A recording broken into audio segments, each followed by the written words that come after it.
Edino odgovor, ki mi pade na pamet, je, da so v nedeljo evropske volitve. Ne? In da je zdaj, če kaj razvidno iz Elenine knjige, je to, da možnosti vplivanja na karkoli je v tako velikem sistemu kot Evropska unija bolj malo, ampak eden je ta, da greš na volitve ali pa ne greš. Ne?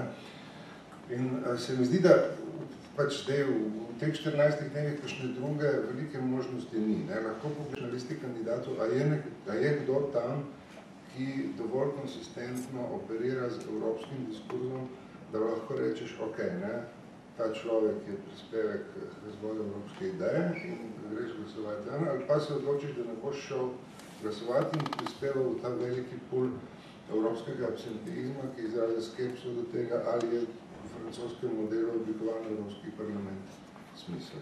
Se mi zdi, da v tem kontekstu zgodba ni tako zelo velika, je pa pač individualna odločitev, ali tako razumeš svoj glas na evropskih volitvah, kako ga valoriziraš, a rečeš, to ne, to je cirkus brez smisla, a rečeš, ne, jaz sodelujem pač v nekem demokratičnem procesu, ki je del enega večjega projekta.